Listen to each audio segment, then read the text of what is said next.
प्रिय सभी महानुभावों और प्रिय सहकर्मियों को नमस्कार। उम्मीद है आप सब अच्छे होंगे। प्रिय साथियों, एक सच्चा पेशेवर हमेशा अपने कार्य के प्रति समर्पित और उत्कृष्टता की प्राथमिकता रखता है। वो न केवल अपने क्षेत्र में आदर्श होता है, बल्कि उसकी प्रेरणा और उदाहरण से आपातकालीन परिस्थितियों में भी अन्याय के खिलाफ लड़ने का संकल्प लेते हैं। वे संघर्ष को भी स्वीकार करते हैं और अपने कार्य को उन संकटों से पार करके नई ऊंचाइयों को छूने का प्रयास करते हैं। एक सच्चा पेशेवर हमेशा समदर्शी होता है। वो न सिर्फ अपने ही स्वार्थ को मान्यता देता है, बल्कि उसके कर्मचारियों और संगठन के हित को भी महत्व देता है। उसका आदर्श नीतित्व होता है, जो उसे अवैध कार्यों से दूर रखता है और सही निर्णय लेने में मदद करता है।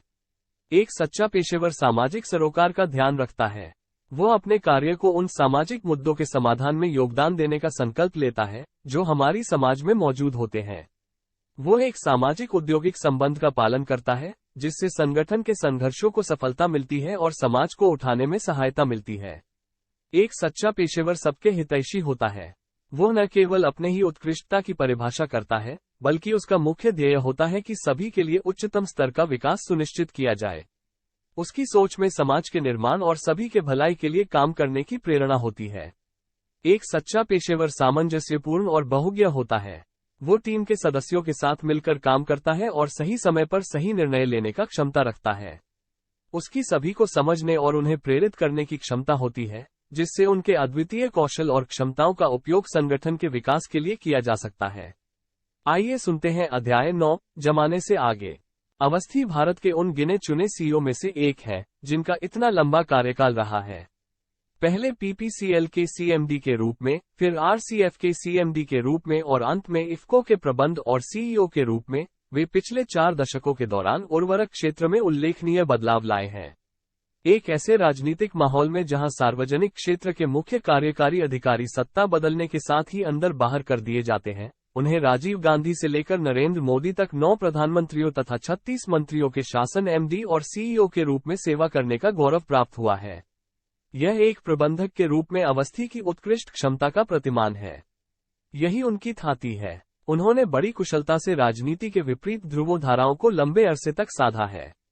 शुरुआत से ही अवस्थी में ऐसे विशेष गुण रहे हैं, जो उन्हें उनके समकक्षों से विशिष्ट बनाता रहा है। वे 41 साल की उम्र में भारत के सार्वजनिक क्षेत्र के सबसे कम उम्र के सीएमडी बने और अब तक उस बुलंदी पर कायम है।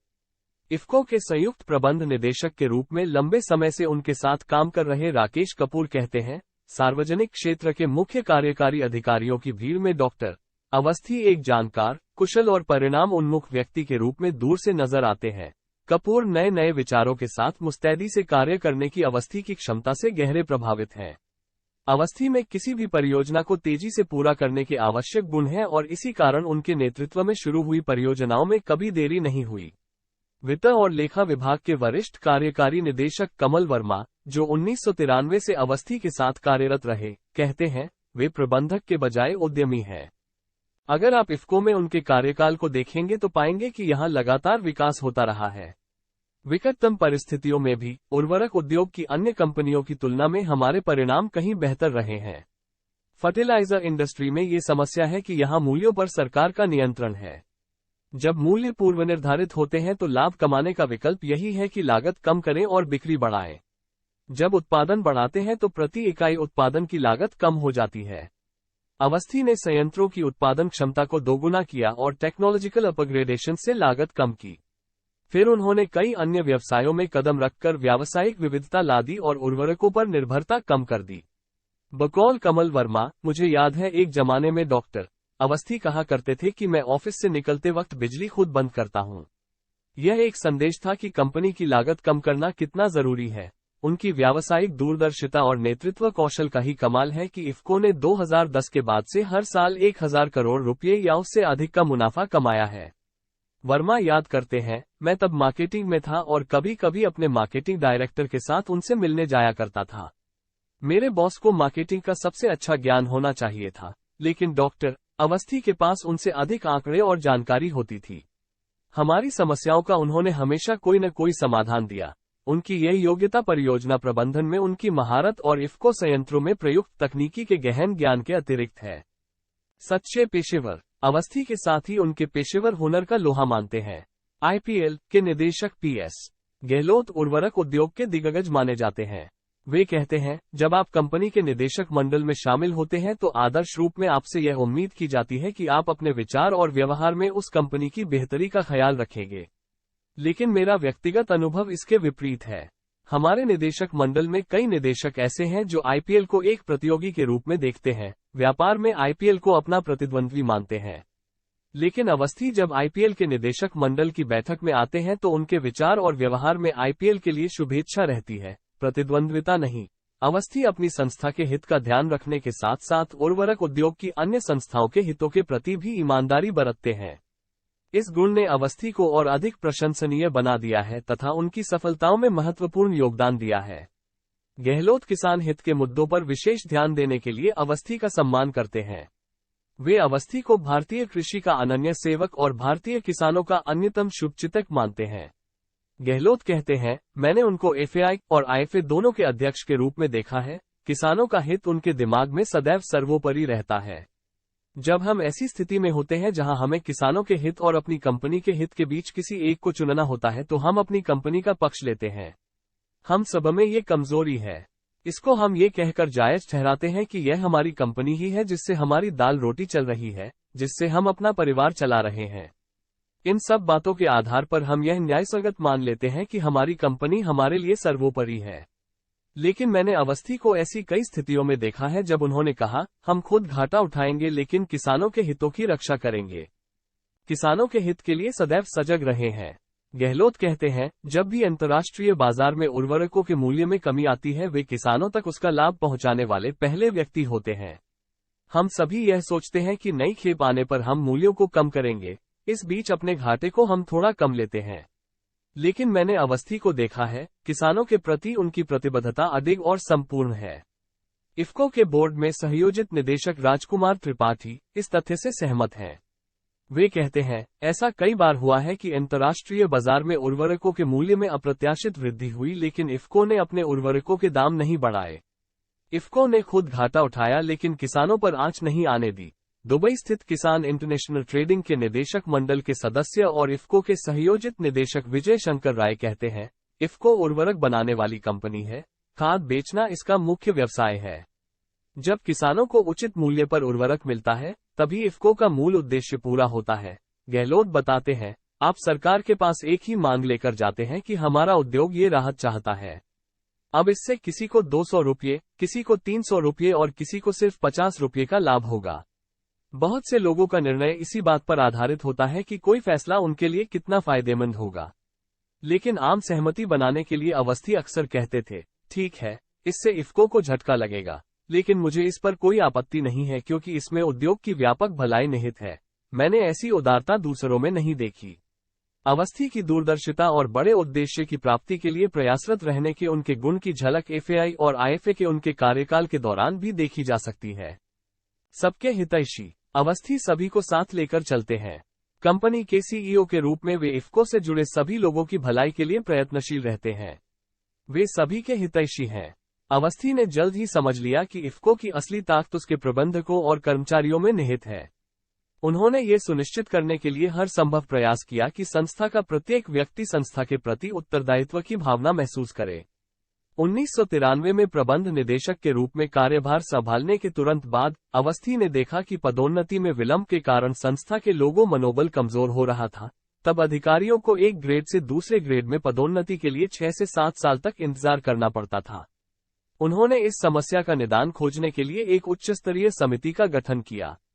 इसके परिणामस्वरूप 1994 में नियुक्ति और प्रोन्नति संबंधी का दिशा निर्देश अस्तित्व में आया। सबसे पहले तो इसने प्रोन्नति में आए ठहराव को खत्म किया, साथ ही एक ऐसी व्यवस्था शुरू हुई जिसके अंतर्गत एक निश्चित अवधि की सेवा के बाद लोग स्वतः प्रोन्नत हो जाते हैं। यह एक बिल्कुल नई सोच थी। अवस्थी ने कहा, अब हमें नए अवसर उत्पन्न करने होंगे ताकि जो लोग प्रोन्नत हो रहे हैं उनके लिए काम और जिम्मेदारियां पहले से उपलब्ध हों। इसके लिए संस्था का विस्तार आवश्यक है, अन्यथा संस्था में अधिकारियों की संख्या जरूरत से ज्यादा हो जाएगी। जब नई संस्थाएं बनेंगी तो प्रोन्नत लोगों के लिए स्वाभाविक रूप से काम के नए अवसर उपलब्ध रहेंगे। अवस्थी ने एक ऐसी व्यवस्था विकसित की जिसमें टीम लीडर स्वाभाविक रूप से बेहतर प्रदर्शन के लिए बाध्य हो। उन्होंने अपने लिए एक लक्ष्य निर्धारित किया कि इतने लोग महाप्रबंधक बन रहे हैं, कार्यकारी निदेशक बन रहे हैं, इतने सारे लोगों के वेतन में वृद्धि हो रही है। इसके लिए संस्था अपनी गतिविधियों में विस्तार करके नए क्षेत्रों में प्रवेश करके अधिक राजस्व उत्पन्न करेगी और उससे अपने बढ़े हुए खर्ची को पूरा करेगी। परदेश की योजना पर चर्चा के लिए फूलपुर में एसोसिएशन और यूनियन के पदाधिकारियों की जीबीएम का आयोजन किया गया। एसोसिएशन और यूनियन ने कहा कि योजना व्यवहारिक नहीं है और इसे कूड़ेदान में फेंक देना चाहिए। इफको ऑफिसर्स एसोसिएशन आंवला के पूर्व महासचिव राम सिंह मुस्कुराते हुए ये स्वीकार करते हैं कि इसमें नवीनता थी, क्योंकि पहले पदोन्नति तभी होती थी जब ऊपरी पद खाली हो। लेकिन हमने उनके विचारों को नहीं समझा और समिति की सिफारिशों का विरोध किया। हमें शंका थी कि इससे अधिकारियों की संख्या बढ़ जाएगी और यह संस्था के लिए ठीक नहीं होगा। अवस्थी ने कहा, ठीक है, और उठकर चल दिए। भीड़ के बिल्कुल बीच से चलकर वे बाहर निकले। किसी की हिम्मत नहीं हुई कि उनका रास्ता रोके या उनसे कुछ कहे। 1 साल बाद ऑफिसर्स एसोसिएशन और यूनियन के लोग खुद उनके पास गए और उनसे कहा कि कमेटी की सिफारिशें मानने को तैयार हैं। वे सिफारिशें आज भी लागू हैं। आज भी प्रमोशन पॉलिसी का आधार वही सिफारिशें हैं। राम सिंह कहते हैं, यह एक नई और महत्वाकांक्षी योजना थी जो बहुत कारगर रही है। अब हम लोगों को 4 से 5 साल में प्रमोशन मिल जाता है। वे आगे कहते हैं, हमारी सारी जॉइंट वेंचर कंपनियां बेहद सफल रही हैं। उनकी बदौलत इफको आज विश्व की सबसे बड़ी फर्टिलाइजर कोऑपरेटिव है। इसके साथ ही ये कंपनियां इफको के लोगों के लिए समृद्धि का स्रोत भी हैं। मैं दावे के साथ कह सकता हूं कि इफको के लोगों ने इतनी समृद्धि अर्जित की है जिसकी उन्होंने कभी कल्पना भी नहीं की होगी। 1998 में अवस्थी फूलपुर प्लांट के दौरे पर थे। वे यूनियन ऑफिस का उद्घाटन करके निकल रहे थे कि एक मजदूर उनके कदमों में गिर गया। उन्होंने पूछा, अरे क्या हुआ? उसने कहा, सरकार, पैसा बहुत कम मिलत है और हम लोगन के पीएफ और ईएसआई नहीं कटत है। उनके दिमाग में ये बात अटक गई। उसी शाम उन्होंने ठेकेदारों के माध्यम से कार्यरत मजदूरों के लिए भी पीएफ और ईएसआई अनिवार्य कर दिया। उन्होंने कहा, अब ठेकेदारों को काम देने में ये शर्त रखी जाएगी। उन्होंने मजदूरी की राशि में भी थोड़ी वृद्धि कर दी।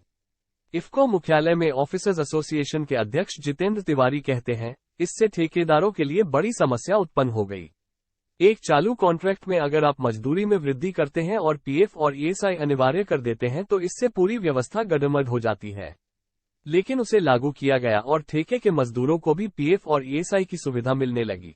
इफको के कर्मचारियों को मिल रही सुविधाओं के बारे में राम सिंह कहते हैं, देश में कोई भी उर्वरक कंपनी इफको के समान उच्च वेतन और सुविधाएं नहीं देता है। वे अंदाज में कहते हैं, आप अपने देश की एक कंपनी का नाम बता दीजिए जो अपने कर्मचारियों के बच्चों को स्कॉलरशिप देती हो। बच्चा अगर मेधावी है या अच्छा खिलाड़ी है या कलाकार है तो उसको इफको स्कॉलरशिप देता है। पारखी दृष्टि। इफको के निदेशक मंडल के साथ व्यवहार में अवस्थी का प्रबंधन कौशल बहुत स्पष्ट दिखाई देता है। निजी क्षेत्र या सार्वजनिक क्षेत्र के विपरीत इफको एक सहकारी संस्था है। इफको के निदेशक मंडल में अलग अलग पृष्ठभूमि के लोग हैं। इसमें किसानों के प्रतिनिधि हैं, राजनीतिज्ञ हैं और ग्रामीण क्षेत्र के लोग भी हैं। उन्हें देश की जानकारी है, उद्योग की जानकारी है, लेकिन वे कॉर्पोरेट जगत के पेशेवर लोग नहीं हैं। ऐसे लोगों को अपनी व्यावसायिक दृष्टि से संतुष्ट करना आसान काम नहीं है। लेकिन सर्वसम्मति बनाने और बोर्ड को साथ लेकर चलने की अवस्थी की क्षमता के कारण संस्था सुचारू रूप से काम कर रही है। विविध पृष्ठभूमि के लोगों के साथ घुल मिल सकने के कौशल के कारण ही अवस्थी इफको और उसकी सहायक कंपनियों में प्रबंधकों की एक योग्य टीम बना सके। वे प्रतिभावान व्यक्तियों की पहचान करने में कभी नहीं चूकते। ऐसे लोगों की पहचान कर वे उन्हें संस्था में बड़ी भूमिकाओं को निभाने के लिए तैयार करते हैं। केमिकल्स के पूर्व वाइस चेयरमैन एच.एस. बावा अवस्थी के मित्र हैं। वे बताते हैं, उन्होंने अपने लिए बहुत अच्छी टीम का निर्माण किया है। मैंने हमेशा उनके आसपास काबिल लोगों को देखा है और पाया है कि अपनी टीम के बीच कार्यभार के आवंटन में वे बहुत कुशल हैं। इस स्तर पर यदि आप कार्यभार का सही आवंटन नहीं करेंगे तो आप विस्तार नहीं कर पाएंगे। कोई एक व्यक्ति कंपनी का निर्माण नहीं करता, ये टीम है जो कंपनी का निर्माण करती है। इसलिए सक्षम लोगों की टीम बनाना और उसको सही नेतृत्व देना महत्वपूर्ण है। ये योग्यता उनमें है और इसका उन्होंने बड़ी कुशलता से इस्तेमाल किया है। सौहार्दपूर्ण औद्योगिक संबंध। अवस्थी प्रबंधन और श्रमिकों के बीच भरोसा कायम रखते हैं। कुल मिलाकर यहाँ 6 यूनियन और 6 एसोसिएशन है, लेकिन पिछले 25 वर्षों में इनमें न आपस में कोई मतभेद हुआ है, न ही प्रबंधन के साथ टकराव की कोई स्थिति आई है। आंवला के ऑफिसर्स एसोसिएशन के अध्यक्ष और वर्कर्स यूनियन के संस्थापक अध्यक्ष हरीश रावत कहते हैं, इफको ज्वाइन करने के बाद मैंने कितने ही एमडी देखे, किसी भी एमडी का यूनियन एसोसिएशन से संबंध अच्छा नहीं था। आम लोगों से उनका कोई संपर्क नहीं था। अवस्थी साहब ने उस व्यवस्था को बदला, बल्कि उलट ही दिया। उनकी खूबी है कि वे अपने निर्णयों में सबको शामिल करते हैं। इफ्को का हर कर्मचारी अधिकारी यह महसूस करता है कि संस्था के विकास में वह भी है। जब अवस्थी ने पारादीप प्लांट खरीदने का निर्णय लिया था तब उन्होंने ऑफिसर्स एसोसिएशन और वर्कर्स यूनियन के लोगों को सूचित किया था। रावत कहते हैं, वे कभी भी अपना निर्णय दूसरों पर नहीं थोपते। पहल जरूर उनकी होती है, लेकिन परामर्श सबसे करते हैं। यूनियन एसोसिएशन के लोगों को बुलाएंगे, मैनेजमेंट के लोगों से परामर्श करेंगे, क्या फायदे और नुकसान हैं इस पर लोगों से विचार विमर्श करेंगे, फिर निर्णय लेंगे। इसलिए उनके हर निर्णय में पूरे इफ्को के निर्णय की शक्ति होती है। इफ्को में मानव संसाधन और विधि विभाग के प्रमुख आर.पी. सिंह कहते हैं, इतने वर्षों में उन्होंने अपनी बात और अपने काम से ऐसी विश्वसनीयता अर्जित की है कि लोग उन पर आंख मूंद कर भरोसा करते हैं। आज इफ्को के श्रमिक इस बात के प्रति आश्वस्त हैं कि जो कुछ भी देना संभव होगा, प्रबंधन उन्हें अवश्य देगा। डॉक्टर अवस्थी बेवजह की बातचीत नहीं करते, पहली बार में बता देते हैं कि अधिकतम वह कितना दे सकते हैं और वे लोगों की उम्मीद से ज्यादा ही दे देते हैं। वर्ष 2004 से पहले इफ्को कमोबेश सरकारी कंपनी जैसा ही था, क्योंकि सरकार के शेयर उस समय बहुत ज्यादा थे। यहां भी वेतनमान सार्वजनिक क्षेत्र के वेतनमान जैसे ही थे। उस अवधि में सार्वजनिक क्षेत्र की कई कंपनियों में वेतन संशोधन पर बातचीत चल रही थी, लेकिन कुछ तय नहीं हुआ था। इसलिए इफ्को के वरिष्ठ अधिकारियों के सामने कोई उदाहरण नहीं जिसको वे वेतन संशोधन के लिए बेंचमार्क के रूप में इस्तेमाल कर सकते। उन्होंने अवस्थी से कहा कि बेहतर होगा हम थोड़ी प्रतीक्षा कर लें, दूसरी कुछ कंपनियां संशोधन कर लेंगी तो हमारे पास कुछ बेंचमार्क उपलब्ध होंगे। अवस्थी ने कहा, हम दूसरों की प्रतीक्षा क्यों करें, क्यों न हम पहल करें और दूसरे हमारे उदाहरण को बेंचमार्क के रूप में इस्तेमाल करें। हमारी जो स्थिति है, हमारे व्यवसाय में जिस प्रगति और लाभ की संभावनाएं हैं, उसके आधार पर हम ये तय करें कि किस स्तर का वेतनमान हम अपने लोगों को दे सकते हैं। उन्होंने एक सरल सूत्र दिया कि आप अपनी संस्था को जानते हैं, संस्था की सीमाओं को जानते हैं, संस्था की शक्ति को जानते हैं। आपको अपने दिमाग में चुनौतियों और संभावनाओं को रखना है। इन सबको आधार बनाकर अपने कर्मचारियों को जो वेतनमान दे सकते हैं वो हमें देना। ये बड़ी चुनौती थी, क्योंकि बिना किसी बेंचमार्क के बातचीत करना बहुत कठिन होता है। जब कोई बेंचमार्क नहीं होता है तब यूनियन की मांग की भी कोई सीमा नहीं है। उसे इस बात की भी चिंता रहती है कि आज यदि वे किसी समझौते पर हस्ताक्षर कर देते हैं और कल को कोई दूसरी संस्था बेहतर वेतनमान दे है तो वे अपने लोगों को क्या जवाब देंगे। बातचीत में जब भी गतिरोध की स्थिति उत्पन्न होती थी, अवस्थी ही मध्यस्थता करते थे। यूनियन के लोगों को भी उन पर पूरा भरोसा था। अवस्थी हमेशा एक ही बात कहते थे कि हम लोग एक सहकारी संस्था है जिसका पहला उद्देश्य लाभ का संचय नहीं है। इसलिए मुझे इस बात की चिंता नहीं है कि हमारा लाभ फलां स्तर से बढ़कर फलां स्तर पर पहुंचना चाहिए। हमारे यहाँ लाभ के लिए कोई बेंचमार्क नहीं है। हमारे लिए बेंचमार्क यही है कि संस्था जो लाभ अर्जित करती है उसका न्यायसंगत वितरण संस्था के लोगों, शेयरधारकों और संस्था के बीच होना चाहिए। अवस्थी ने यूनियन को ये भरोसा दिया कि कल को दूसरी कोई कंपनी अगर इफ्को से बेहतर देती है तो वे इस समझौते पर पुनर्विचार के लिए तैयार हैं। अंततः प्रबंधन और यूनियन के बीच बहुत अच्छा समझौता हुआ। इफ्को ने जो वेतनमान तय किया वो देश की दूसरी फर्टिलाइजर कंपनियों के लिए बेंचमार्क बन गया। एक जटिल समस्या को करने और आम आदमी की भाषा में इसके समाधान की व्याख्या करने की अवस्थी की क्षमता ने श्रमिकों को 10 साल के करार पर हस्ताक्षर करने के लिए राजी कर लिया। समदर्शी, सर्वसुलभ। आम लोगों से अपने जुड़ाव के बारे में बताते हुए अवस्थी कहते हैं कि कभी इस तरह नहीं सोचा कि वे संस्था के बॉस हैं। हम सब एक ही हैं। लोगों को श्रेणियों में बांटना लोगों के बीच अलगाव का कारण बनता है। बचपन से ही मैंने कभी किसी को अपने से बड़ा या छोटा नहीं समझा। जीवन संघर्ष के अपने अनुभवों को दार्शनिक अंदाज में अवस्थी कुछ यूं कहते हैं, जीवन उतार चढ़ाव से भरा है। ज्वार भाटा समुद्र के लिए स्वाभाविक है। पानी चढ़ता सबक लिया है, उतरता है, लेकिन सागर बरकरार है। अवस्थी ने इससे अवस्थी कहते हैं, ये मैं ही अहंकार है जो आपके जीवन में और आपके काम में कठिनाइयां लाता है। मैं अब भी गांव के अपने बचपन के दोस्तों से मिलता हूं और राज्यों के प्रमुखों के साथ भी बातचीत करता हूं। मुझे दोनों में कोई अंतर नहीं लगता। इफ्को कार्यालय में आने वाले अक्सर कहते हैं कि उन्हें यहां सकारात्मक स्पंदन मिलता है। अवस्थी के प्रबंधन दर्शन के अनुरूप इफ्को का इंडक्शन मैनुअल बनाया गया ताकि जब कोई नया व्यक्ति इफ्को ज्वाइन करे तो वह ये जान सके कि संस्था कैसे काम करती है, संस्था के क्या नियम हैं जिनका उसे पालन करना है, उसे क्या सुविधाएं मिलेंगी और उसके क्या अधिकार हैं, उसके प्रमोशन के क्या अवसर हैं।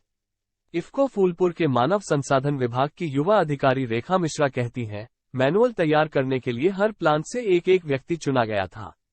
मैं भी उनमें से एक थी। हमने इंडक्शन मैनुअल तैयार किया था। मैनुअल जब बनकर तैयार हुआ तो सबको पसंद आया। हेड ऑफिस की पीआर टीम ने उसे मास कम्युनिकेशन की एक कॉन्फ्रेंस में प्रेजेंट किया जहां उसे पुरस्कार मिला। सबने पीआर टीम और टीम लीडर्स की खूब प्रशंसा की।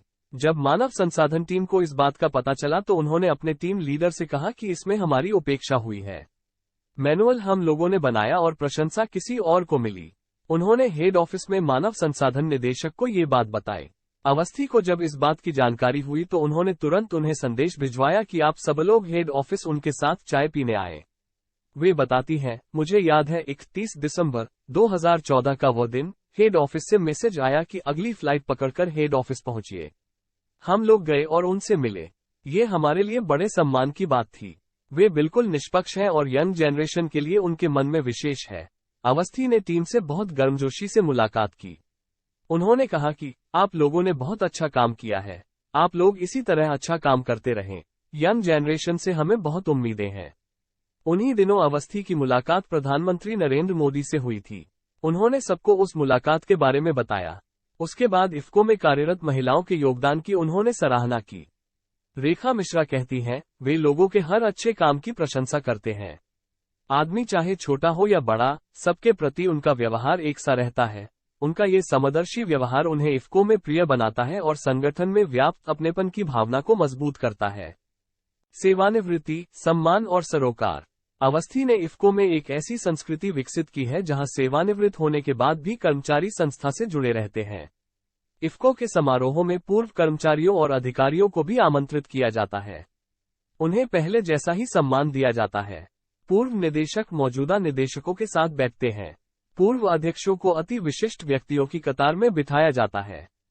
कोई पूर्व अध्यक्ष यदि अब इस दुनिया में नहीं है तो उनकी पत्नी को सम्मान के साथ आमंत्रित किया जाता है।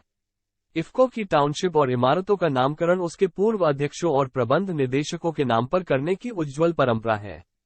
संस्थापक अध्यक्ष उदयभान सिंह के नाम पर कांडला में उदय नगर है। इसी तरह आंवला में पॉल पोथन नगर, पारादीप में सूर्यधर जाखड़ नगर, कांडला में एलआर तलवार भवन, चंडीगढ़ में बी.एस. नकई भवन आदि इसी परंपरा के उदाहरण हैं। कलोल के मात्र संयंत्र मदर प्लांट की टाउनशिप से एक खास कहानी जुड़ी हुई है। इसका नाम कस्तूरी नगर कस्तूरी रंग के नाम पर रखा गया है, जो 1967 में इफ्को के गठन के समय उर्वरक विभाग में तकनीकी सलाहकार थे। वे लाइसेंस राज के दिन थे। कस्तूरी रंग ने इफ्को को लाइसेंस दिलाने में अहम भूमिका निभाई थी। कलोल की इफ्को टाउनशिप उनकी स्मृति को समर्पित है। इफ्को के संस्थागत मूल्यों को बनाए रखने पर जोर देते हुए अवस्थी कहते हैं, हमने हमेशा अपनी जड़ों से जुड़े रहने की कोशिश की है। जड़ें बहुत महत्वपूर्ण होती हैं, वे हमें जीवन देती हैं।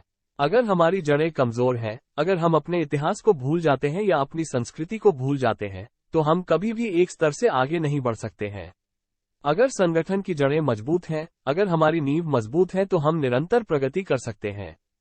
M.K. टंडन बताते हैं, इतने सारे कर्मचारी हर साल सेवानिवृत्त होते हैं, लेकिन सबको परिवार का हिस्सा मानने की यह संस्कृति अनूठी है।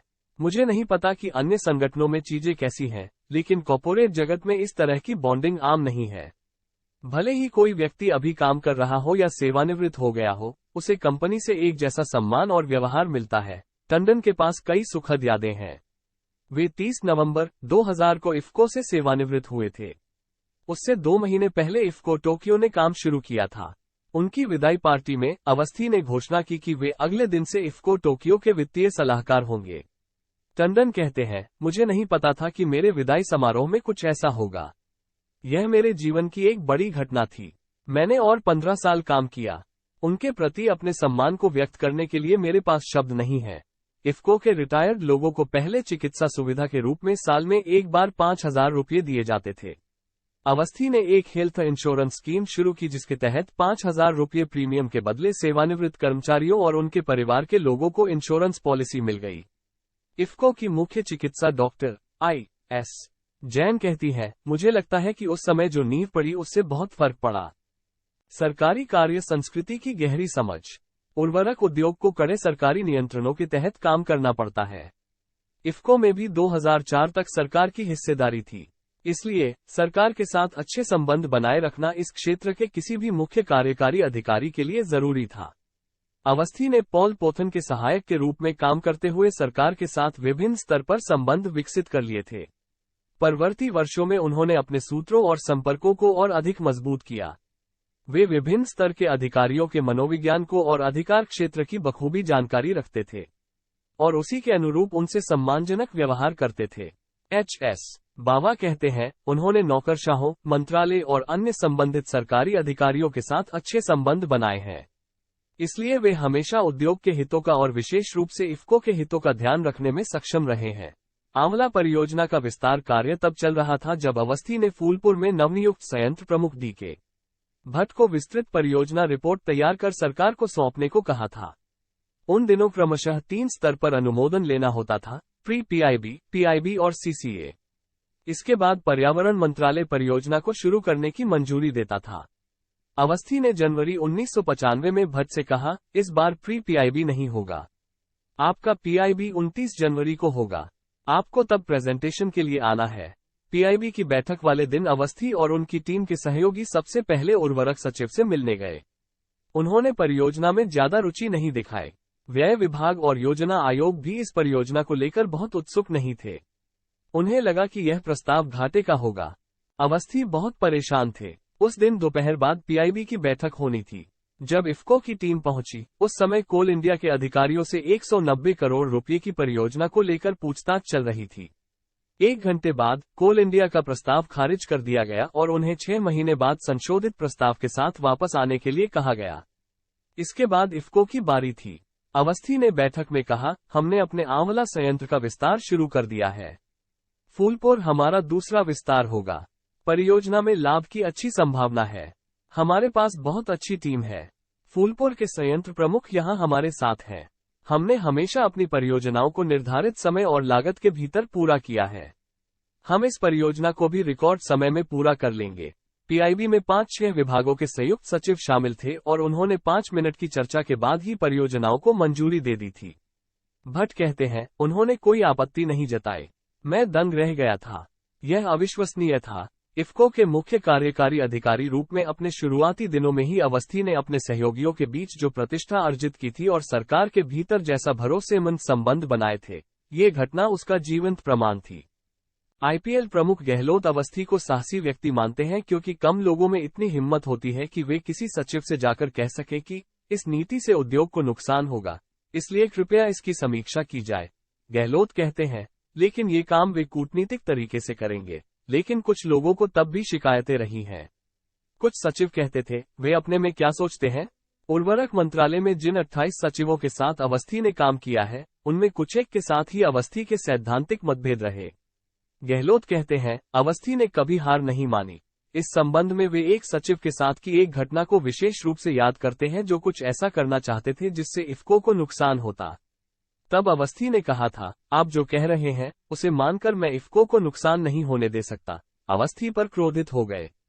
लोगों ने सचिव को थोड़ा नर्म होने सलाह दी और कहा, अवस्थी की बात महत्वपूर्ण है, आपको उनकी बात सुननी चाहिए। गहलोत ने हंसते हुए बताया। दोबारा मिलने पर अवस्थी न केवल उन्हें अपनी बात समझाने में सफल रहे, बल्कि उनसे रियायतें लेने में भी कामयाब रहे। उद्धरण, उर्वरक उद्योग का नेतृत्व। अवस्थी आईएफए के अध्यक्ष बनने वाले पहले एशियाई व्यक्ति, उन्हें उर्वरक उद्योग का विशेषज्ञ माना जाता है। उर्वरक उद्योग के लोग सलाह और मार्गदर्शन के लिए नियमित रूप से उनके पास आते हैं। गहलोत बताते हैं, जब उर्वरक क्षेत्र के सामने कोई समस्या आती है और यह सवाल होता है कि इसे कैसे हल किया जाए, तो हमें हमेशा अवस्थी के साथ चर्चा करना और उनकी सलाह लेना जरूरी लगता है। दिलीप संघानी बतलाते हैं, इफ्को के स्वर्ण जयंती आयोजन के दौरान उन्हें निकट से जानने का मौका मिला। इफ्को में डायरेक्टर, वाइस चेयरमैन और अब चेयरमैन के नाते मैं कह सकता हूं कि उन्होंने प्राइमरी लेवल से लेकर इंटरनेशनल मार्केट तक अपना प्रभाव बनाया है। इफ्को के प्रबंध निदेशक के रूप में अवस्थी और उर्वरक उद्योग के उनके समकक्षों और साझीदार समूहों के बीच अच्छे संबंध हैं। कुछ साल पहले ऐसी धारणा थी कि इफ्को उर्वरक उद्योग के बिग ब्रदर के रूप में खुद को स्थापित करने के लिए बाजार के अगुवा के रूप में अपनी स्थिति का लाभ उठाने की कोशिश कर रहा है, लेकिन ऐसी गलतफहमी अब नहीं है। अन्य कंपनियों के सीईओ इफ्को की ताकत और विस्तार की सराहना करते हैं, इसलिए उनमें आपस में सौहार्द और परस्पर प्रतिस्पर्धा दोनों है। ये सभी अवस्थी को उर्वरक उद्योग के लीडर के रूप में स्वीकार करते हैं। दृढ़ता और सहृदयता के पुंज। फूलपुर में एक कर्मचारी ने एक बार संयंत्र प्रमुख प्लांट हेड से बदसलूकी की। यह एक गंभीर अपराध था। सूचना अवस्थी तक पहुंची और उन्होंने उस कर्मचारी को तत्काल नौकरी से बर्खास्त कर दिया। अवस्थी अपने इस फैसले को बदलने को तैयार नहीं थे। बर्खास्त कर्मचारी के पक्ष में जिसने भी बीच बचाव करने की कोशिश की, उसे कड़ी फटकार लगाई गई। इफ्को मुख्यालय में ऑफिसर्स एसोसिएशन के अध्यक्ष जितेंद्र तिवारी बहुत हिम्मत करके एक दिन उनके कक्ष में गए और उनसे कहा, सर, आप उसको माफ कर दीजिए क्योंकि उसका पूरा परिवार संकट में है। अवस्थी ने कहा, मिस्टर जितेंद्र तिवारी, कृपया इस बारे में बात मत करिए। बाद में उस व्यक्ति की पत्नी ने अवस्थी को एक मार्मिक पत्र लिखा। पत्र पढ़कर अवस्थी पिघल गए। उन्होंने उस कर्मचारी की बर्खास्तगी रद्द कर दी, लेकिन आदेश दिया कि उसे दूसरी इकाई में स्थानांतरित कर दिया जाए। एक कर्मचारी खाद की कालाबाजारी करते पकड़ा गया था। अवस्थी उसे माफ कर सकते थे अगर उसने अपनी गलती के लिए माफी मांग ली होती। इसके बजाय उसने राजनेताओं और अन्य प्रभावशाली लोगों के माध्यम से उन पर दबाव बनाने की कोशिश की। उस कर्मचारी ने एक केंद्रीय मंत्री से भी संपर्क किया, जिनके अवस्थी के साथ बहुत अच्छे संबंध थे।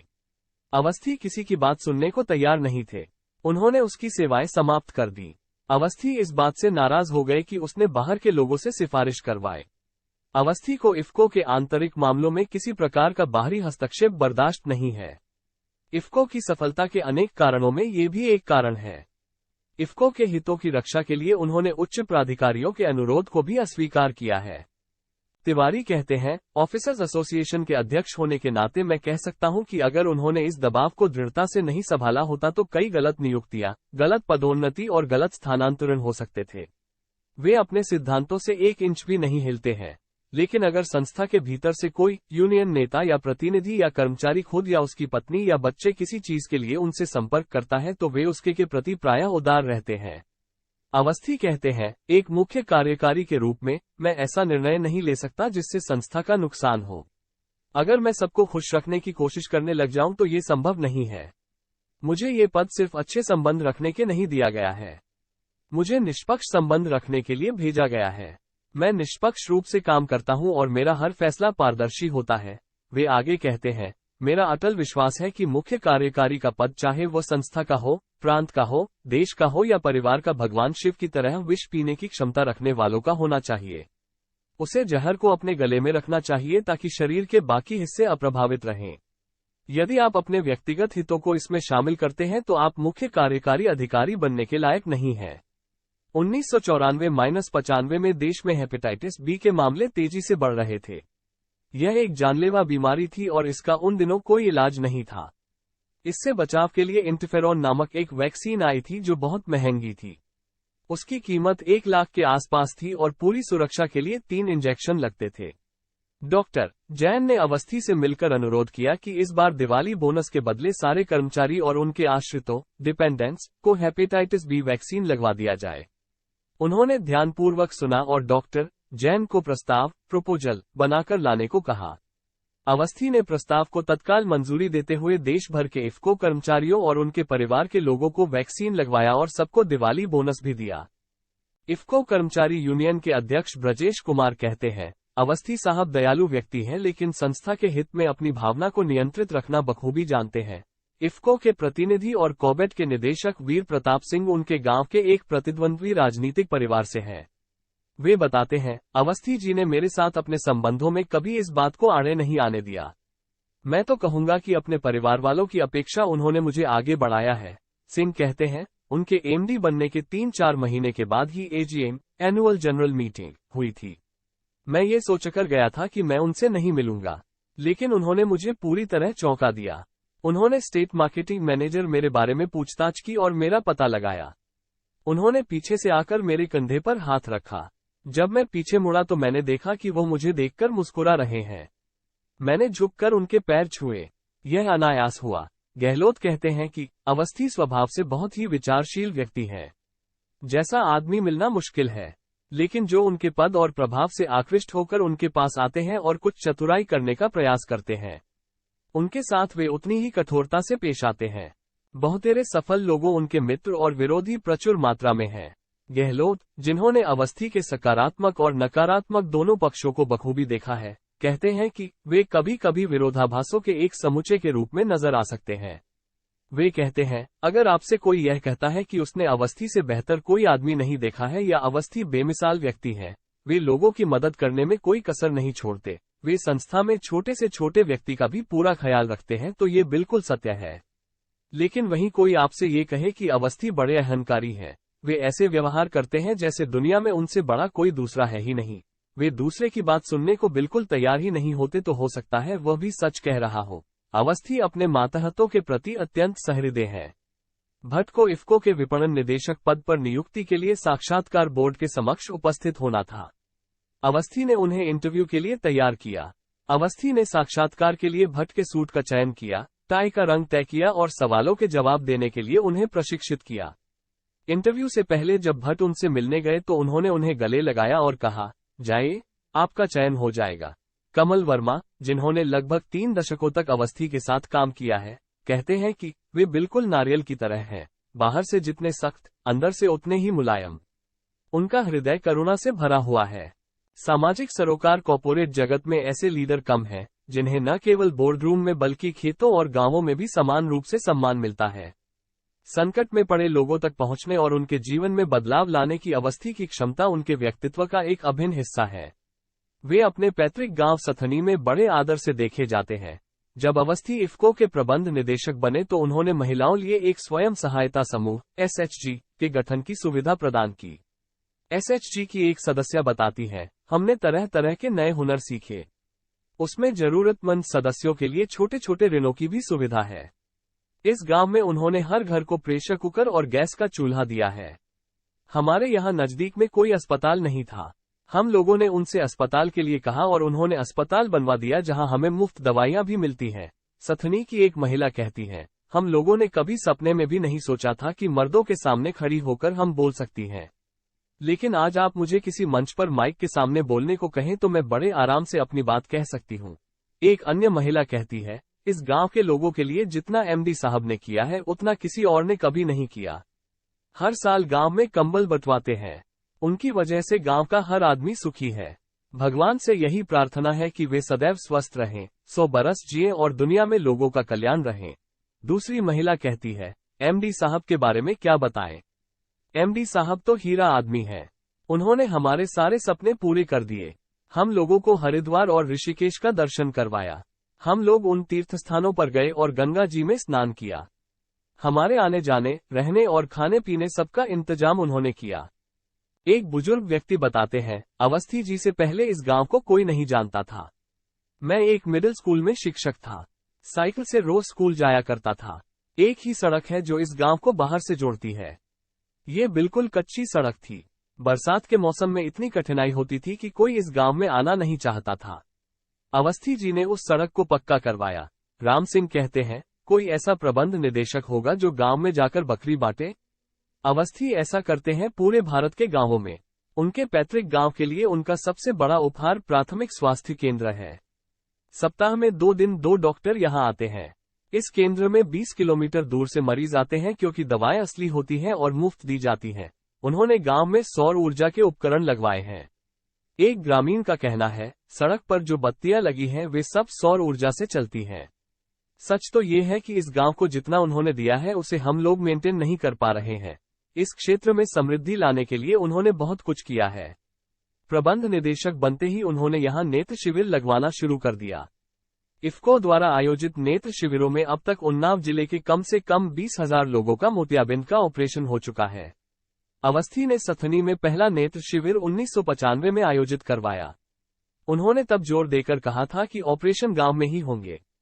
स्कूल के एक कमरे को स्टेरिलाइज कराया गया और फिर वहां 50 लोगों की आंखों का ऑपरेशन कराया गया।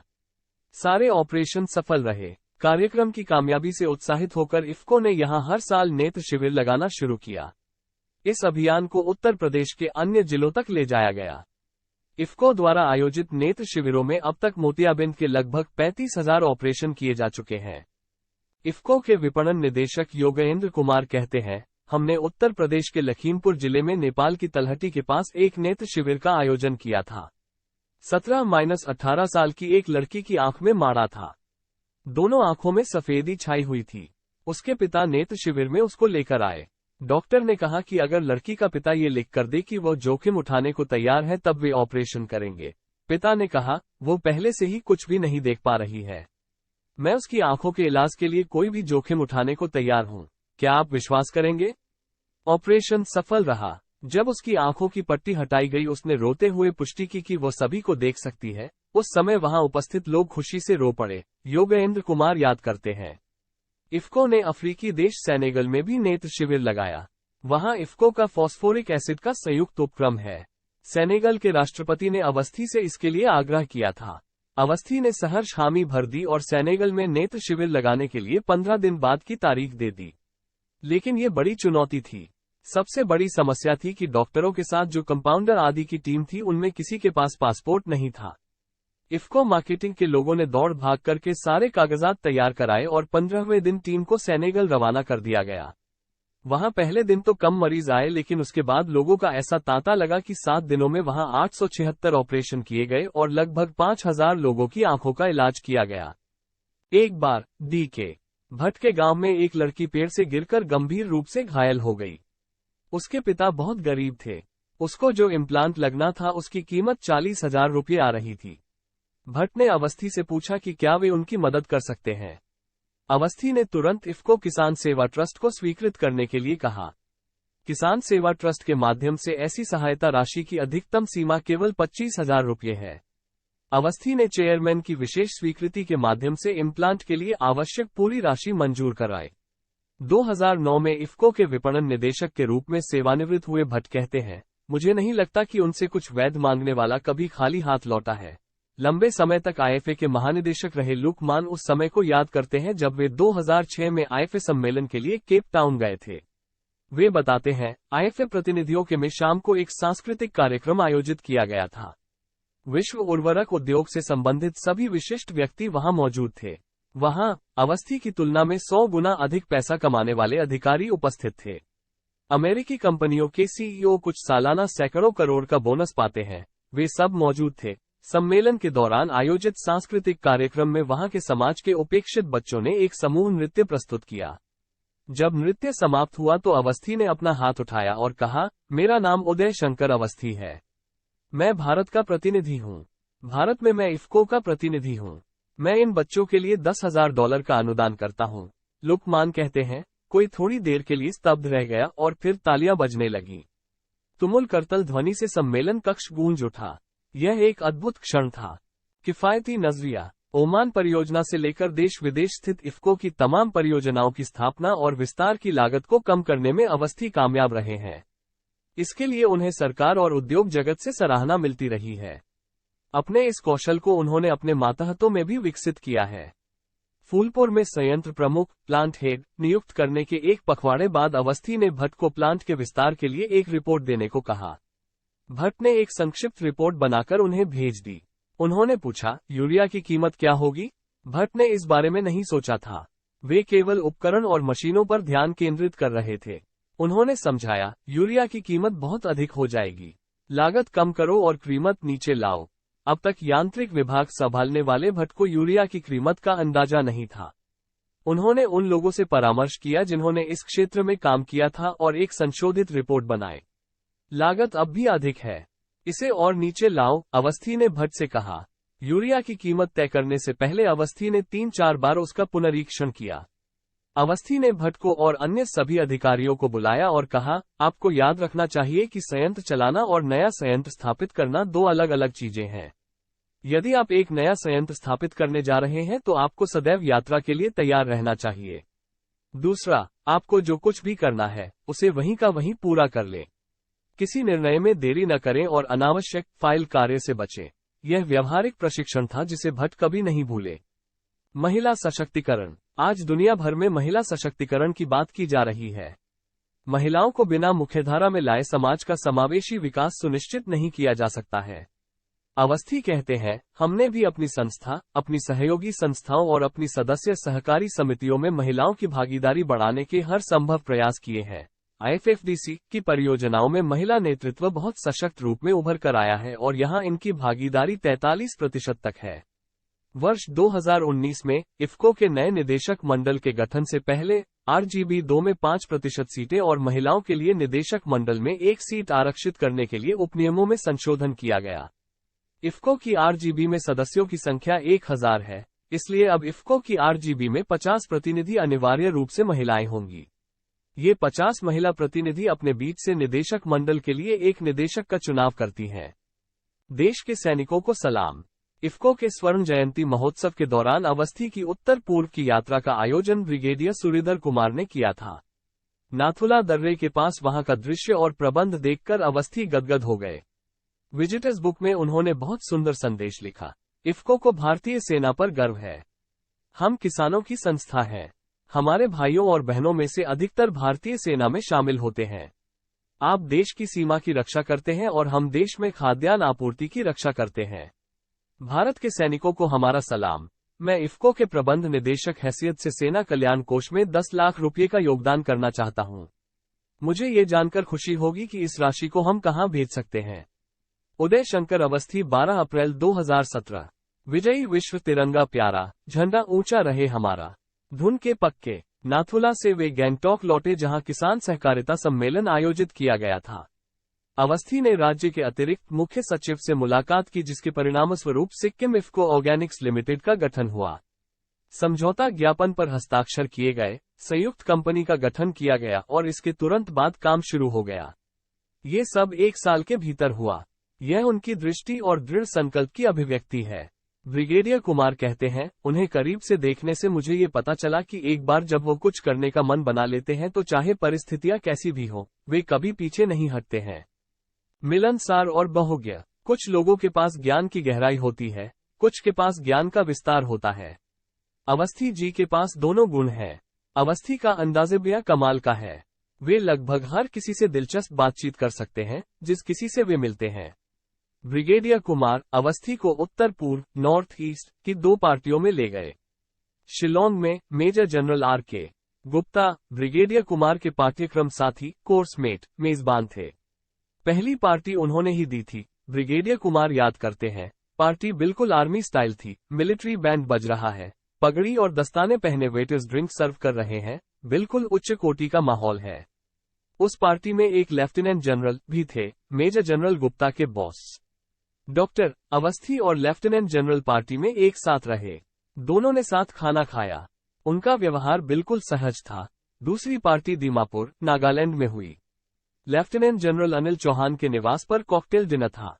अनिल चौहान उस समय DGMO थे, director general of military operations, सैन्य अभियान महानिदेशक। पूरे देश में मिलिट्री ऑपरेशन की जिम्मेदारी DGMO की होती है। उनको वुडन स्कल जमा करने का शौक है। जहां भी जाते हैं वहां से वुडन स्कल जरूर लाते हैं। अवस्थी ने उनको इस कला और शौक के बारे में अपनी कई बातें बताई। जनरल की पत्नी बहुत अच्छी पेंटर है। अवस्थी को पेंटिंग इकट्ठा करने का शौक है, इसलिए उनकी एक पेंटिंग भी खरीदी गई। ब्रिगेडियर कहते हैं, जनरल ने उन्हें परमाणु युद्ध पर अपनी पुस्तक भेंट की। अवस्थी ने पुस्तक पढ़ी और उन्हें विस्तृत प्रतिक्रिया भेजी। नेफेड के अध्यक्ष डॉक्टर विजेंद्र सिंह कहते हैं कि अवस्थी जी एक बेहतरीन प्रशासक हैं। देश के वे सबसे अच्छे CEO हैं। चाहे रिसर्च का पाठ हो या किसानों की सेवा का, उन्होंने हर क्षेत्र में कामयाबी हासिल की है। देश के लिए ये गर्व की बात है।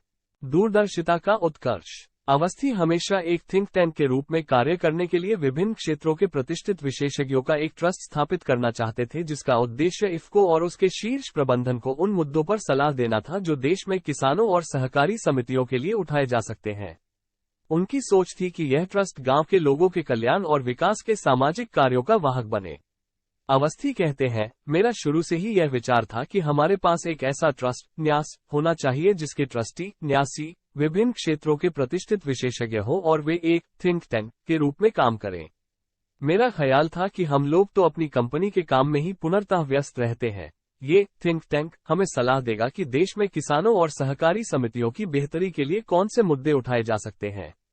ये भी विचार था कि यह थिंक टैंक किसान और सहकारिता के पक्ष को सरकार के समक्ष रखने का एक माध्यम बनेगा। यह विचार मेरे दिमाग में शुरू से था। निदेशक मंडल में भी इस पर कई बार चर्चा हुई थी। अंततः 2003 में इसकी स्थापना हुई। इस फाउंडेशन ने एक पथ प्रशस्त किया है और कई क्षेत्रों में अग्रणी कार्य किया है।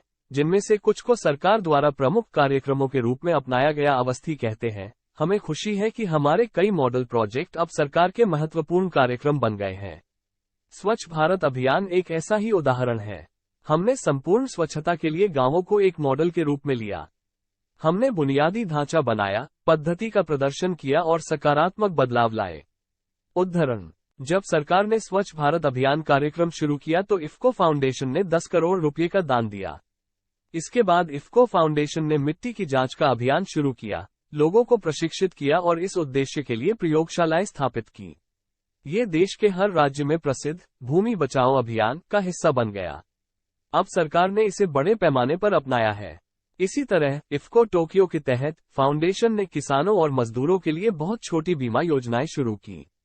सरकार ने भी बाद में बड़े पैमाने पर ऐसी योजनाएं शुरू की। इफ्को फाउंडेशन की एक और बड़ी उपलब्धि आल्हा गायन का पुनरुत्थान था, जो लगभग विलुप्त हो चुका था। आल्हा लोक संगीत का एक रूप है जो उत्तर प्रदेश और मध्य प्रदेश के बड़े हिस्से में बहुत लोकप्रिय है। अवस्थी कहते हैं, मुझे याद है जब हम बच्चे थे तो पूरा गांव आल्हा सुनने उमड़ पड़ता था। उन्नाव में आल्हा गायन की एक समिति थी। हमने सोचा कि सिर्फ कार्यक्रम आयोजित करने से आल्हा का विकास नहीं होगा। इफ्को फाउंडेशन ने उस समिति को अकादमी बना दिया जहां कलाकारों को व्यवस्थित ढंग से प्रशिक्षण दिया जाता है। अवस्थी कहते हैं, मुझे बताते हुए बहुत खुशी हो रही है कि उस अकादमी से प्रशिक्षित कई कलाकार आज आल्हा गायन में सक्रिय हैं और इस गायन परंपरा को लोकप्रिय बनाने और आगे बढ़ाने में अहम भूमिका निभा रहे हैं। इफ्को ने 2003 में एनर्जी सेविंग प्रोजेक्ट को हाथ में लिया और ऊर्जा के संरक्षण का प्रयास शुरू कर दिया। अवस्थी ने हमेशा संसाधनों के संरक्षण में विश्वास किया है। उन्होंने महात्मा गांधी की अमर पंक्तियों को सदैव ध्यान में रखा है, प्रकृति के पास सभी की जरूरतों को पूरा करने के लिए पर्याप्त संसाधन है, लेकिन ये के लालच को पूरा नहीं कर सकती। अवस्थी कहते हैं, ये सोचना कि यह मेरा है और वह तुम्हारा है, शुद्ध सोच है।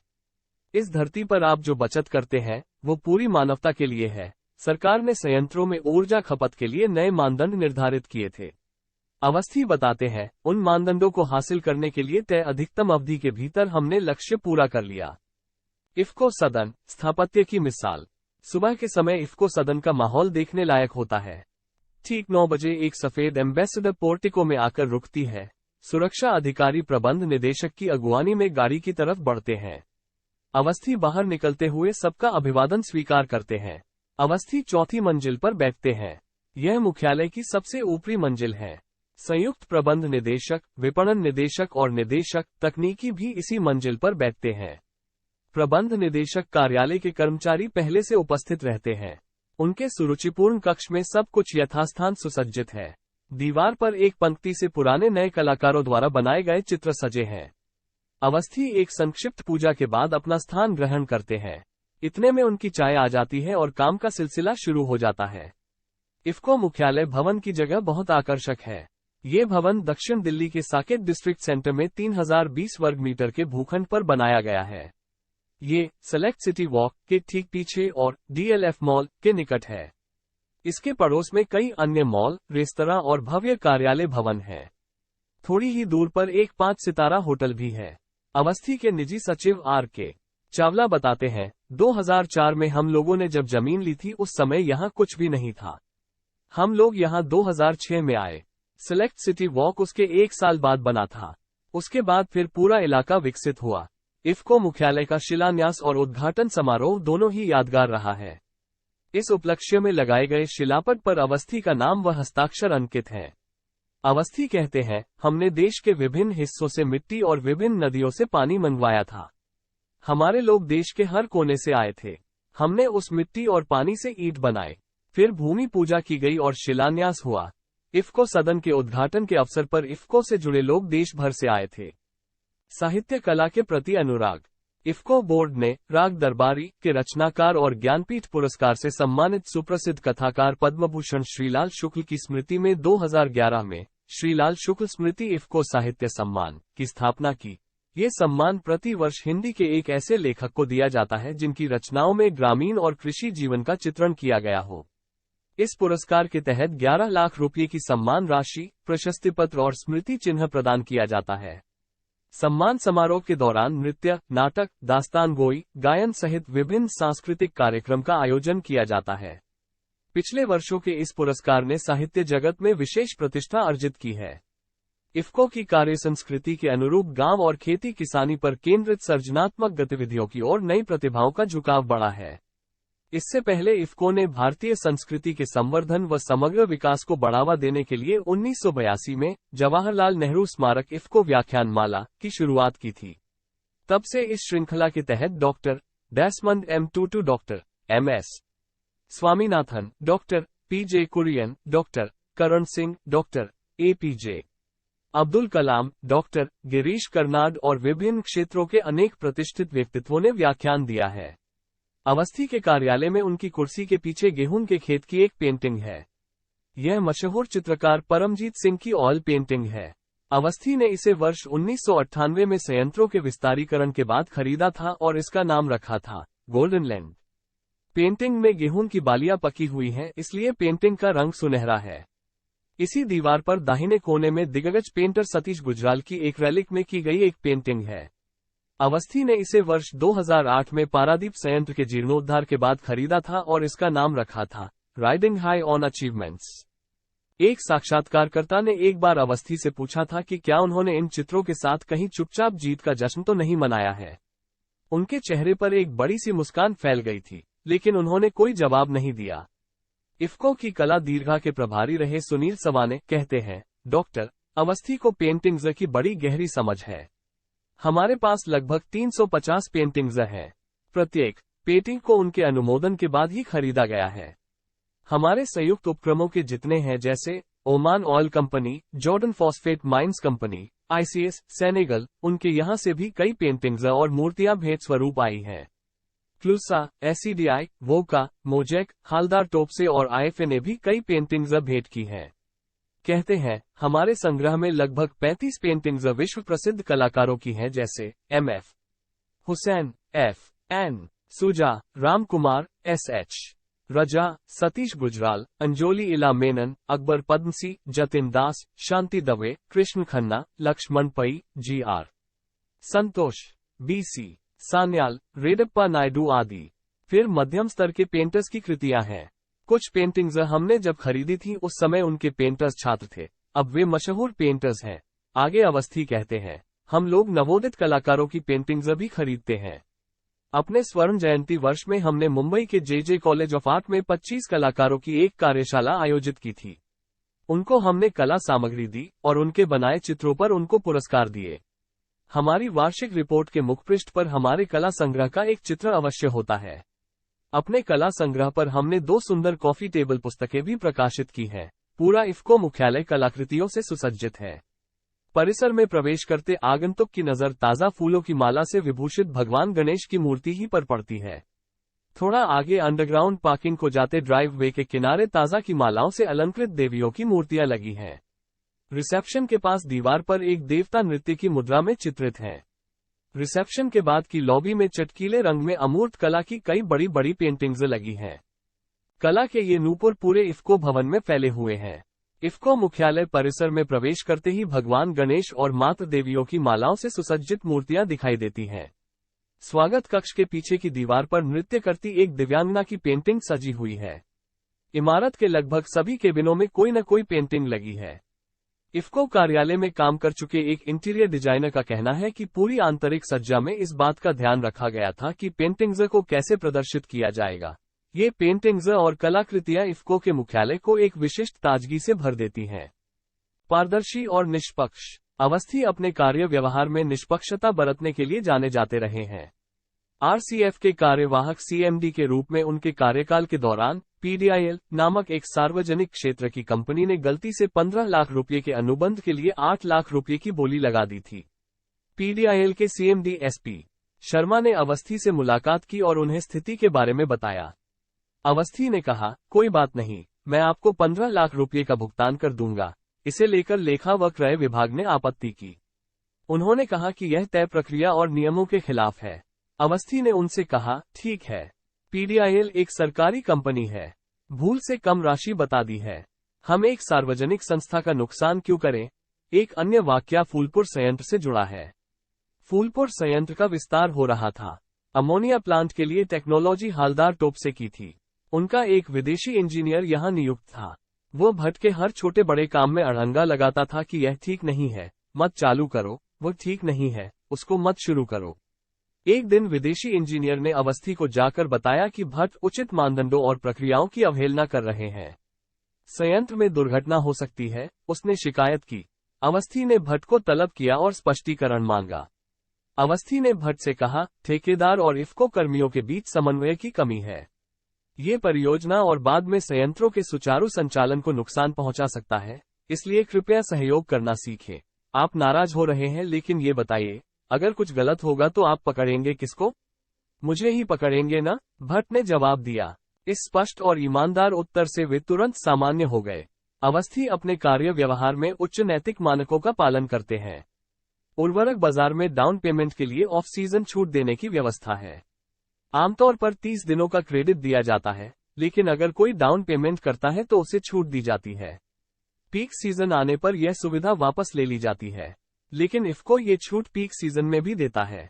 कमल वर्मा कहते हैं, हम सभी ने तर्क दिया कि पीक सीजन में छूट देने की कोई आवश्यकता नहीं है। मांग इतनी अधिक है कि लोग खाद की कालाबाजारी करते हैं, लेकिन अवस्थी दृढ़ थे।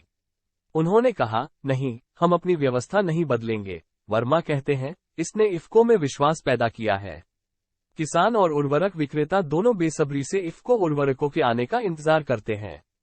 विदेशी मुद्रा प्रबंधन। कमल वर्मा 2009 में ओमान में अपनी पोस्टिंग से लौट आए थे। इफ्को को साल के शुरुआती महीनों में विदेशी मुद्रा में भारी नुकसान हुआ था। कमल वर्मा विदेशी मुद्रा बाजार के लिए बिल्कुल नए थे। डॉलर के उतार चढ़ाव की उन्हें कोई जानकारी नहीं थी। विदेशी मुद्रा में इफ्को का व्यापार बहुत ज्यादा था, क्योंकि कांडला और पारादीप का प्लांट आयातित कच्चे माल पर निर्भर है। अवस्थी उस घाटे को लेकर बहुत परेशान थे। वे विदेशों में जाकर बहुत मेहनत करके सस्ती कीमतों पर कच्चे माल का सौदा करके आते थे और यहाँ विदेशी मुद्रा के उतार चढ़ाव से उनकी सारी मेहनत बेकार हो जा रही थी। एक दिन उन्होंने कमल वर्मा को बुलाया और कहा, क्यों इफ्को को डुबोने में लगे हो? उस रात वर्मा को नींद नहीं आई।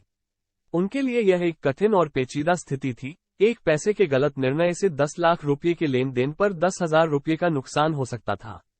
वे बताते हैं, विदेशी मुद्रा का बाजार ऐसा है कि एक पैसे के उतार चढ़ाव से आपको 10 लाख पर 10,000 का घाटा या मुनाफा हो सकता है। आप कल्पना कीजिए कि अगर आपने 1 रुपये के का गलत अनुमान लगाया तो आपको कितना घाटा हो सकता है। हमारा एक दिन का भुगतान 4 से 5 करोड़ रुपये का होता है। इसमें गलत निर्णय से बहुत बड़े घाटे का खतरा रहता है, लेकिन आपने सही निर्णय लिया तो आपको मुनाफा भी बहुत अधिक हो सकता है। विदेशी मुद्रा में उतार चढ़ाव की वजह से इफ्को को 60 से 70 करोड़ रुपये का घाटा हुआ था। डॉलर उन दिनों 48 रुपये के आसपास स्थिर था। ऐसे भी दिन आए थे जिस दिन अमेरिकी मुद्रा डॉलर के मुकाबले रुपया वास्तव में मजबूत हुआ था। वर्मा कहते हैं, मैं विदेशी मुद्रा की जानकारी के संदर्भ में बिल्कुल नया था और कंपनी को इस उतार चढ़ाव से बचाने के लिए फॉरवर्ड कवर लेता था। हमारे एक कंसल्टेंट ने संयुक्त प्रबंधक निदेशक से कहा कि रुपया तो पिछले 4-5 महीने से बिल्कुल स्थिर चल रहा है, बल्कि रुपये के मूल्य में वृद्धि ही हो रही है और आपके लोग फॉरवर्ड कवर पर व्यर्थ खर्च कर रहे हैं और दूसरा, आप जो लाभ कमा सकते थे वह भी नहीं कमा रहे हैं। संयुक्त प्रबंध निदेशक ने वर्मा से स्पष्टीकरण मांगा और अवस्थी को भी इस बारे में सूचित किया। एक दिन बाद अवस्थी ने वर्मा को फोन किया और कहा, जब भी आपको कोई शंका हो तो सीधे मेरे पास आइए, हम साथ चर्चा करेंगे और एक रणनीति बनाएंगे। वर्मा गर्व से कहते हैं, उस दिन से 9 साल हो गए हैं और हमने उसके बाद हर साल अपने विदेशी मुद्रा लेन देन पर मुनाफा कमाया है। सबसे पहले इफ्को। अवस्थी ने 1 फरवरी 2018 को इफ्को के प्रबंध निदेशक के रूप में 25 वर्ष पूरे किए। यूनियन के नेता इस अवसर का जश्न मनाने के लिए एक भव्य समारोह आयोजित करना चाहते थे। उन्होंने ये प्रस्ताव बोर्ड की बैठक में भी रखा था, लेकिन अवस्थी ने इस सुझाव को खारिज कर दिया। उन्होंने कहा, संस्था व्यक्ति से बड़ी होती है। अंत में इफ्को मुख्यालय में एक छोटा सा समारोह आयोजित किया गया, जहां यूनियन के नेताओं ने अवस्थी की प्रशंसा में अपने दिल की बात कही। हर किसी के पास उनके बारे में कहने के लिए कुछ खास था। दिल्ली में इफ्को मुख्यालय में ऑफिसर्स एसोसिएशन के महासचिव बलवंत सिंह कहते हैं, इफ्को के लिए उनका प्यार अद्वितीय है और वो इसी के साथ बहुत पहले 1992 की एक घटना को याद करते हैं, जब इफ्को की स्थापना 25 पूरे हुए थे। तब इफ्को प्रबंधन ने इफ्को की रजत जयंती मनाने में कोई दिलचस्पी नहीं दिखाई थी। एनके भारद्वाज उस यूनियन के नेता थे जिसमें बलवंत सिंह शामिल थे। वे कहते हैं, हम लोगों ने निर्णय किया कि हम रजत जयंती के उपलक्ष्य में एक सांस्कृतिक संध्या का आयोजन करेंगे। अवस्थी तब PPCL के CMD थे। इसका कॉर्पोरेट कार्यालय नेहरू प्लेस में इफ्को हाउस से थोड़ी ही दूरी पर था। सिंह अवस्थी से मिलने भारद्वाज के साथ गए थे। वे कहते हैं, उन्होंने अपनी जेब से 5,000 रुपया निकालकर हम लोगों को उस सांस्कृतिक संध्या के लिए दिया और समारोह के लिए स्कोप बिल्डिंग का सभागार बुक करवाया। PS गहलोत कहते हैं, वे मेरे दोस्त हो सकते हैं, आपके दोस्त हो सकते हैं, तीसरा कोई व्यक्ति भी यह कह सकता है कि वे उनके बहुत करीब है। वे सबसे मिलते हैं, सबके साथ अच्छी तरह से पेश आते हैं, लेकिन आपका विचार अगर परोक्ष रूप से भी इफ्को के हित में नहीं है तो वे उसे तत्काल खारिज कर देंगे, चाहे वो विचार या आग्रह या दबाव कितने ही बड़े व्यक्ति का क्यों न हो। विख्यात कृषि वैज्ञानिक RS परोदा अवस्थी के बारे में है। मैं ये कहना चाहूंगा कि अवस्थी ने इफ्को को जो नेतृत्व दिया है वो बेहद सराहनीय है। हम लोगों ने साथ काम किया है। मैं अनुसंधान में था और वे व्यवसाय में थे, लेकिन जिस तरीके से इफ्को का विस्तार और विकास हुआ है वो उनकी दूरदर्शिता को दर्शाता है। उन्होंने देश के किसानों के लिए जो किया है और इफ्को को जिस ऊंचाई तक वे ले गए हैं वो स्वर्णाक्षरों में लिखा जाएगा। यह अध्याय यही समाप्त हुआ। अवस्थी जी, आप हमारे बीच में एक प्रेरणा स्रोत हैं। आपकी सामर्थ्यपूर्ण प्रतिभा, अद्भुत संगठन क्षमता और अनुभव से भरी व्यावसायिक ज्ञानवर्धक प्रवृत्ति हमेशा हमें प्रभावित करती हैं। आप हमारे सभी कार्यक्रमों और पहलों को एक मंच प्रदान करती हैं, जहां विचारों और नवीनतम रचनात्मकता को उत्थानित किया जाता है। आप सबके हित की प्राथमिकता रखते हैं, जहां सभी को आपके सहयोग और मार्गदर्शन का लाभ मिलता है। आपका प्रतिभा से भरा दृष्टिकोण हमेशा सामाजिक और आर्थिक सुधार के लिए योगदान देता है। आप उद्यमशीलता के साथ सभी चुनौतियों का सामना करते हैं और विपणन के लिए अद्वितीय समाधान प्रस्तुत करते हैं। आपका सौहार्दपूर्ण औद्योगिक संबंध हमेशा आदर्श है।